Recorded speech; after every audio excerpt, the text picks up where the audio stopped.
It's the time of week. Catch up with J Leman, All-American linebacker. Jay, this doesn't look like the same team from that 6-game win streak.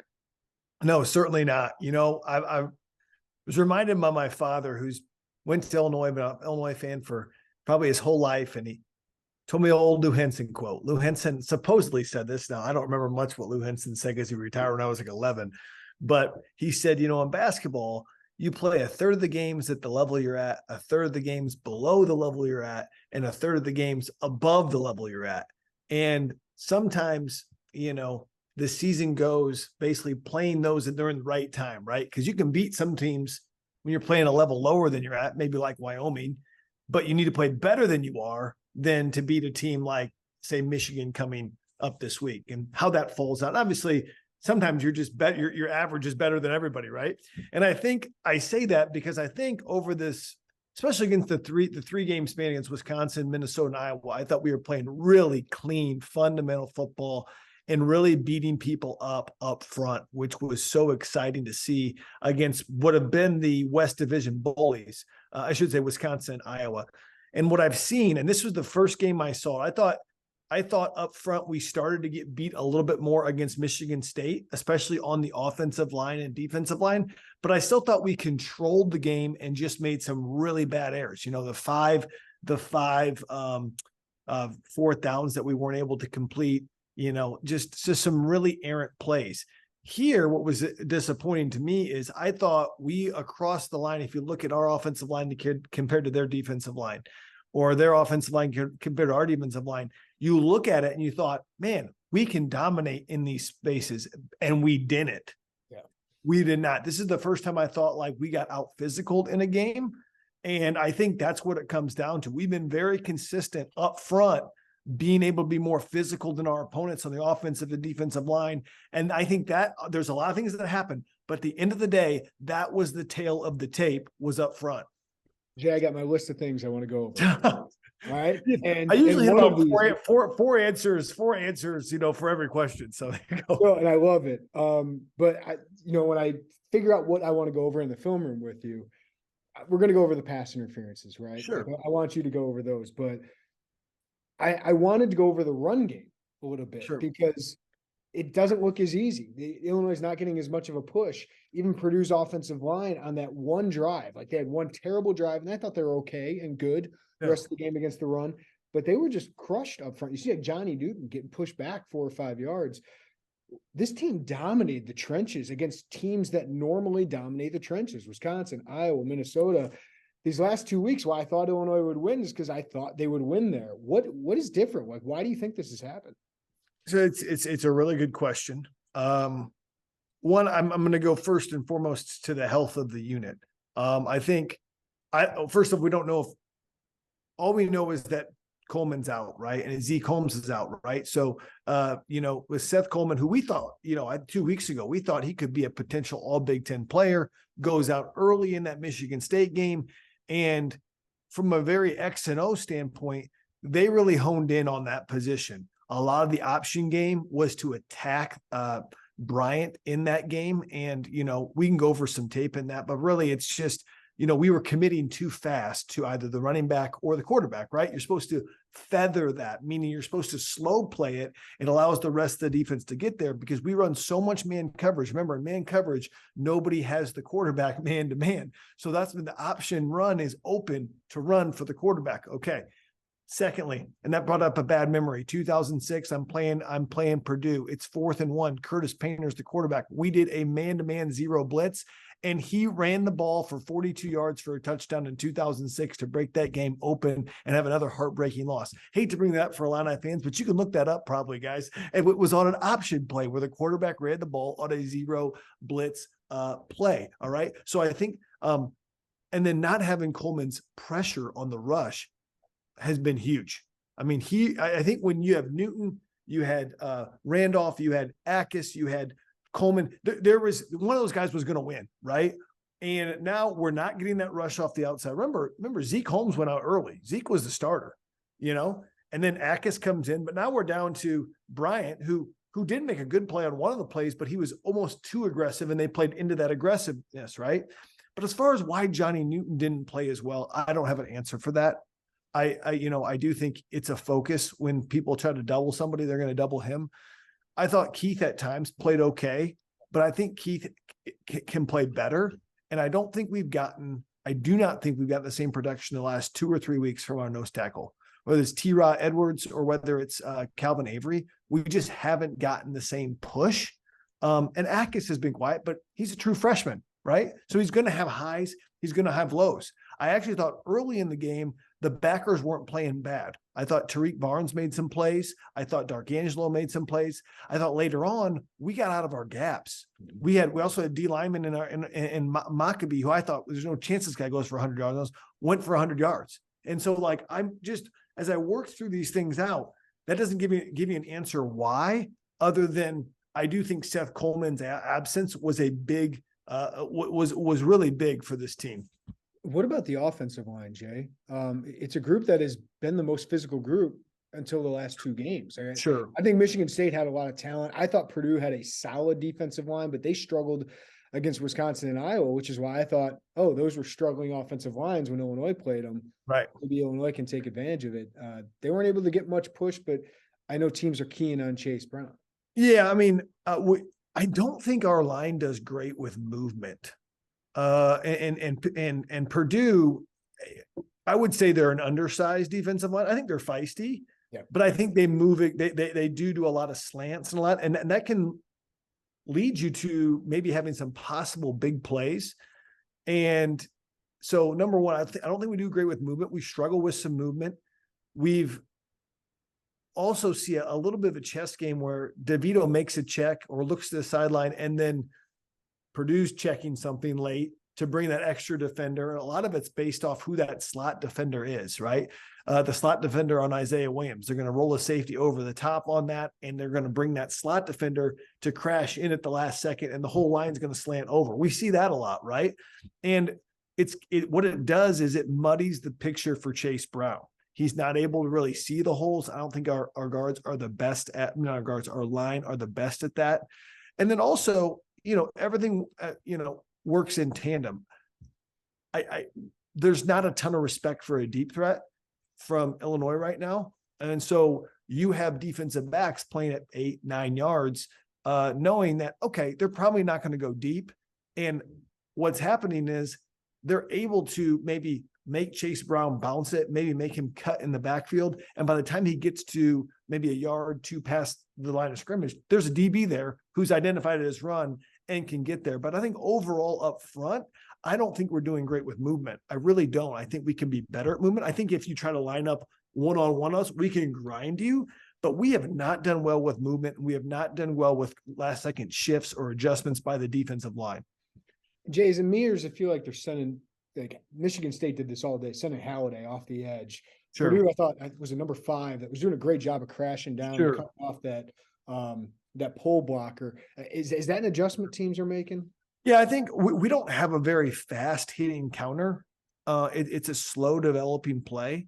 And so you can chase it down from behind, or you can put a blitz right into the teeth of those 2 blockers, whether it's Adams and Palczewski pulling around, or Chrysler and Julian Pearl, whatever it is, you can do that. So I think it's an adjustment. We've also seen a lot of, and I see this around college football, and we've seen a double guy off the edge, and then you drop the strong side linebacker, a strong side defensive end. So like, for instance, it would be like, Akis, Randolph, and Newton kind of all shifting over to the left, and we bring D'Angelo and maybe Witherspoon off the edge, right? And then you drop Seth Coleman. What I'm saying is they're doing a lot of double edge pressures to take away, 1, the quarterback, and then 2, the cutback of the running back, where it has to go front side, right? And we've seen that. I see it a lot. I was watching TCU, Texas. They did that all the time, right? So it's just, we're going to take away the quarterback run. We're going to take away the cutback run. It's got to go front side. We're going to hold up in man-to-man pressure because we believe the pressure is going to get there in time. It's either got to run to the right or it's got to be thrown quick. And that's what we've seen them do to Illinois a lot. Jay, there's like 3 hypotheses I have about why this team is taking a step back. We kind of hit on some of those there. One would be the thing we fans do from the outside. So I want to ask you as a player, this team has never done this. They've never been the front runner. Right. And did they play tight? Did they play with a lot of pressure on them? I think one reason you could think that is because when this game got chippy, Illinois didn't handle that very well. When they didn't have a couple of things go their way, we'll get into the pass interferences. They didn't respond very well to that. No, they didn't. I don't know if you're going to go through your next two if you want me to answer, but I would say you look at their 3 losses; those are teams on paper they should have beaten. Going into, I think they might not have been favored against Indiana, but I think it was like people thought they should have won that game. Then by the time we play Michigan State, we definitely should have won that game, 17-point favorites, right? And then we play Purdue, and it's like we feel like we should win that game. Where I don't think anybody, I think we were not favored in all 3 of those games, Wisconsin, Iowa, and Minnesota. Maybe one of them. Maybe Iowa, I'm not sure. Yeah, I think you were favorites by Iowa, Minnesota, but slight favorites, right? So, you kind of felt like you were kind of fighting against us and having an establishment. So I think that has to do with it, right? But also, I think we're starting, and Brett said this, we're starting to kind of get showing the depth that maybe is not there that we need, right? And I always tell people this: a football player is like a football team. It's not how many injuries you have; it's how many injuries you have in the same spot. After my 3rd foot injury in football, and for not being that fast, I knew it was probably time to hang it up soon, right? Because you only have a bad wheel so much. When you're down to your 3rd and 4th corner, because Taz Nicholson goes out, then Tyler Strain goes out, and you have Quan Martin moving over to corner. Now he can't play his star or nickel position. It changes a lot of things. Same with Seth Coleman and Zeke Holmes. We're not that deep, and I think people thought, and I would be one of those, that this rebuild was farther along than it is. And I think it is farther along than we expect it to be, but it's not quite New Year's Day Bowl there yet, if that makes sense. I think they're a lot farther than they should be, but they're not there yet. Number 3 on my list was team is beaten up, injuries. So that's one of the reasons. Number 2, teams have adjusted a little bit, right? Oh, yeah. Yeah, I mean, so what have you seen, how they adjusted to Ryan Walters and the defense that's given up 54 points the last 2 weeks, and offensively, I wouldn't say they're stopping Chase Brown, but they're containing it. So we talk about complementary football; it all works together. I would argue too, before I talk about the defenses, special teams has been horrific, has not been great. I mean, it was better this game, but it's not great. Okay, special teams has been tough, and we have not possessed the ball like we have in previous games, right? Especially, I think Purdue was the first team to beat us time of possession. So naturally, you're going to have more plays, okay? But I've seen the last 3 weeks of, you can go to the Nebraska game. We talked about the screens. They're going to try to target our backers. We talked about, okay, man coverage. Who do you want to beat up on? Obviously, for Michigan State, it was Taz Nicholson's out. Strain's got to be the guy we're going to go after, right? And then I think for this, it was for Illinois, it was for Purdue is, listen, they got a great pass rush, but we do like to get the ball out quick, Purdue. So they're going to get the ball out quick. They threw the option run in there against man coverage, which was a great little, a great little knock. And then what I thought that I didn't think they'd be able to do, and this is a hallmark of Purdue, is that deep dig route. They hit it on the 4th down, when they need to get that. I didn't think they'd have time to throw that football with the wind. They were able to protect, hold in there, and hit that deep dig a couple times, right? And when you're in man coverage, a dig route is hard to stop if your rush doesn't get there. So if every route's hard to stop, but they also had slow developing crossers that took forever to get there, and they were getting there, right? Because we weren't getting the pressure on that. Okay. So those are man beater coverages, which they know we're going to be in man a lot of times, but usually we've gotten pressure on them, whether from Seth Coleman, Gabe Akis, Johnny Newton, but we weren't getting pressure on them. Right. And so I think the combination of that, and also, I thought Payne Durham, their tight end, played exceptional, really good football player, and challenged us a lot, made it difficult for us. So those are some of the things they've done. They've also, I thought, I thought Purdue was throwing the football into traffic with maybe not a great chance to catch the ball, but just to get maybe an interference with these refs and how handsy we are, right? So that's something to think about too. I want to ask you about this. Everyone's waiting for me to ask you about the interferences, but the one thing I noticed watching back on films, Jay, was Ryan Walters went a lot more zone and 3-man rush in this game. And they weren't able to get pressure with that, obviously. But then when he did blitz, they weren't getting pressure. But what did you make of Walters kind of sitting in that zone? Yeah, I did see that a couple times, and I think you do that if you feel like, listen, if one of your guys can't cover man to man, well, that guy's going to get banged on all day long. So if you have a corner that's out, hey, you can't go man to man every play. We got to give him some freedom, right? We might only have 3 good rushers: Akis, Newton, Randolph. So if I don't have a good rusher, I don't think they're going to get there other than those guys. I should do that. So I think it's a little bit personnel driven. Okay. I thought too, Aiden O'Connell might be one of the only quarterbacks that can thread the needle on man coverage as well. So let's play a little bend, but don't break, and try that. I don't think we showed that we were very good in zone coverage. I think we are much better when we're aggressive in the man scheme, but I think you have to change it up if you're not getting the results that you necessarily wanted. And if they were going to throw the ball quick, and we're not going to get there anyway, why not have 8 people back instead of 6? And so I can see why he would do that. I actually thought Devin Witherspoon played a good game. I thought he was physical. I thought, it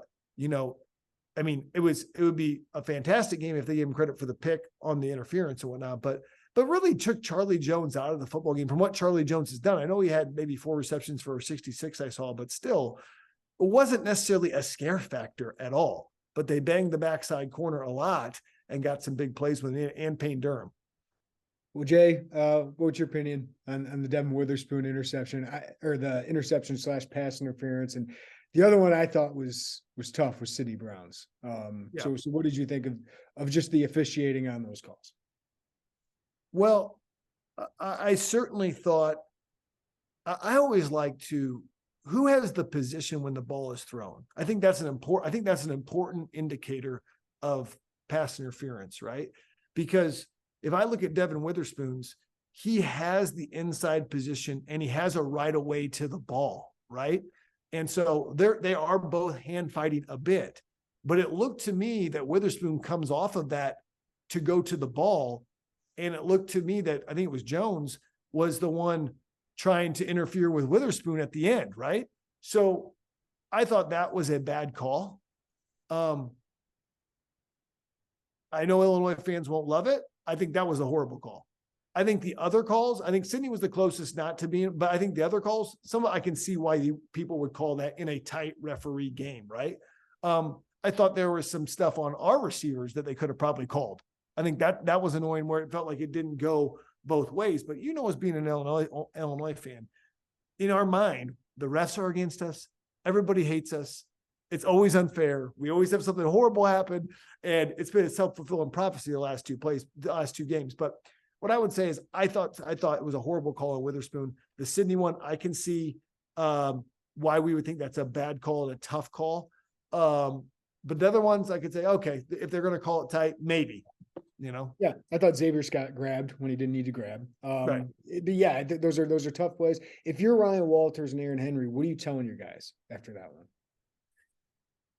Well, I think what's really mentally hard was, I think the hardest thing as far as what do you tell your guys is when Spoon's call got reversed. I think then Quan had the ball go through his hands when he missed time to jump. I think probably 2 or 3 plays later, right before the half. Right play right after. I thought he was in great position, Jay. Right after. He just misjudged it. I mean, Quan slowed up because he felt like he was going to have the ball. He was in phase with the receiver. So that, I think that was, I know it's the second quarter, the turning point of the game, because I feel like if you get that pick, have a chance to maybe go down and score, it's a different ball game going in, and we kind of get ahead. And so, but what do you tell if you're Ryan Walters? I mean, I hate to be so cliche, but play the next play. Don't let that play beat you for the whole game, right? And I don't think Spoon let him do that, but I do think there is a this defense has been so dominant that when they're not, it's almost like, oh my gosh, what's going on?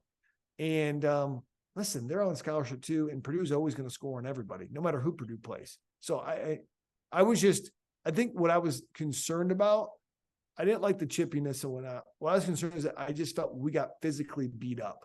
Yep. And I think I had not seen that in a long time out of this football team. Not every defender. I think Sidney played physical as always. I think Spoon played physical, but up front, we weren't as physical as I wanted to be. Jay, the offense cashed in on the red zone, right? They fixed that. They were able to score, but they couldn't sustain drives. Sure. Tommy was a little off early, and then they just weren't able to run the ball as effectively. I hated the conservative play calling right before the half. The kind of, we talk about that Devin Witherspoon. I wish they didn't even get the ball there, right? I wish they would have gotten a first down, but they just weren't able to sustain drives like they have most of the year. And as you said, possess the ball. Yeah, I think we've got to figure out first and second down. Listen, a Brett Bielema offense, Barry Lunny offense, well, Barry wants to run at least here under Brett Bielema, doesn't work if we are in 2nd and 10 and we're in 3rd and long. It just does not work the way we need to gain ideally 4 to 6 yards on first down.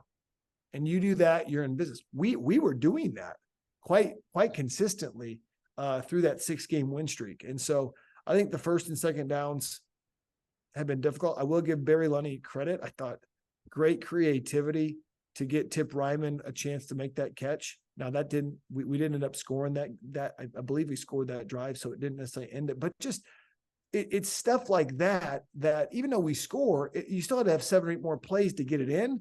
And that's 7 or 8 more times to make a mistake.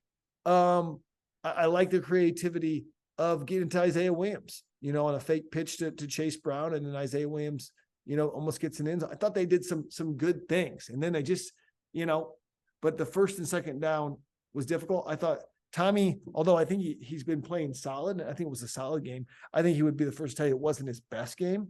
And I thought losing Pat Bryant, I don't think he came back. I think that hurt a little bit too. So all those things considered, it was just not a fun game.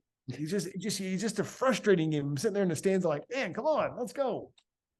Yeah, and every fan right now is like, if they had lost to Iowa and then they have games like this, maybe it's not as heartbreaking, right? But it's just everything was there in front of you, and it was in your hands at home, Jay, and you missed your moment, right? Like you missed your moment to capitalize, win the West, playing a Big Ten championship game, and really line yourself up for a great bowl game. You can still do some of those things, but what happens now in the Smith Center? Because we know how disappointed the fans are.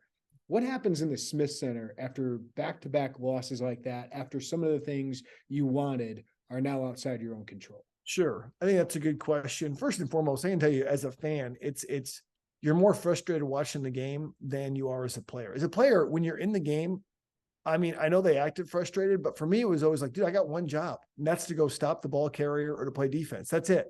Like I cannot do anything. And I think I got really well trained at that, because when you're down by 20 or 30, when you're junior or sophomore, it's like, I got one job. I can't worry about everything else, right? So I would say this, they're frustrated, just like we're frustrated. I think they care a ton, but they also, and the coaches hammer on this, all they can focus on is what they can do, right? I mean, you can't focus on, if you're on defense, how to score more points. You got to focus on your job. And so I think still, this has a chance to be a real special season for some of these seniors that have not had a taste of victory. So I still think it has that, but I think it's been a wake-up call the last 2 weeks. Not that we needed 2 wake-up calls, but they've got it where it's like, man, we're not there yet. But I think it gives them extra motivation to say, we can wipe all that away with a win against Michigan. Now, it might not go all the way. The division might not come back, but we can definitely do a lot of damage. And do a lot of good things if we finish strong. And so there's chances out there. I mean, I look at our 2007 team, after those disappointing losses to Iowa and Michigan, which were close, so we certainly didn't play well. I think the difference was we were able to rattle off 4 straight and get a signature win and get to the Rose Bowl. I think that was the difference, right? Yeah. Where their streak came a little bit sooner and really haven't had that signature big win. And I think if they got that at Michigan and maybe beat their rival Northwestern, you would have that. Yeah, this would make everything feel better. Like this would almost feel better than making a Big Ten championship game if you can beat Michigan on the road and spoil their college football playoff capabilities here, Jay. So what do you want to see against Michigan? I'm interested to see this team kind of with a chip on its back, kind of playing as the underdog again. I'm interested to see how they handle that. We got to see if Chase Brown's healthy or not, but what do you want to see against the Wolverines? So let's say Chase Brown's healthy. We don't know, but let's just say he is. I thought if I looked how Illinois was playing in mid-October, if I looked at Illinois, I thought they matched up really well with Michigan. Very, very similar styles, right? Wants to dominate the line of scrimmage and play suffocating defense. They look like the Michigan that I used to play against, the 90s and 2000s, where they would run the ball, and they might not have the big play receivers that some of those Michigan teams had, but they certainly have that physicality to them. And what I see is I think we match up very well if we're healthy. Okay. I want to see, can we run the ball against a top 5, defense? Okay. We've been able to run the ball a lot. The late nation's leading rusher. Can we run the ball? Can our O-line stack up against that? Can we protect Tommy DeVito offensively? And can our receivers get any kind of separation to make some plays? Because Michigan's defense has been pretty darn good so far. Though they did give up some plays I saw in the Maryland game where they were able to move the ball against Michigan. Okay. So that, and then how do we respond offensively when we get down? Like we're going to get down in this game. How do we respond? Not like let them gain stuff. Defensively, we've shown we can play phenomenal defense. I'm not sure we've had to face a run game quite like this. And so you asked me in October if you would have asked me in October, I don't know if Blake Corum get 100 yards. Mm-hmm. Lately, they haven't been playing that way. They haven't been playing that physical. Our backers haven't been playing great.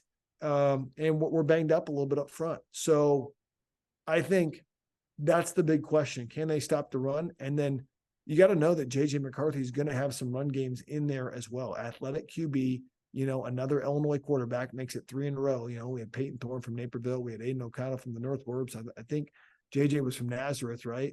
Mm-hmm. And so, I think they're going to have some quarterback run, possibly a little option, possible little zone read. Going to have the screen game stuff that's beat us before, and they're going to pick on the injured spots in our defense. Well, Jay, as you said, there's still stuff to play for here. You can go upset, shock the world this weekend. You still got the Land of Lincoln Trophy to play for. You can have your first Big Ten winning season since you played in an Illini uniform. You can get to maybe a Florida Bowl game here. So still a lot to play for, and we always appreciate your insight on all of it, man.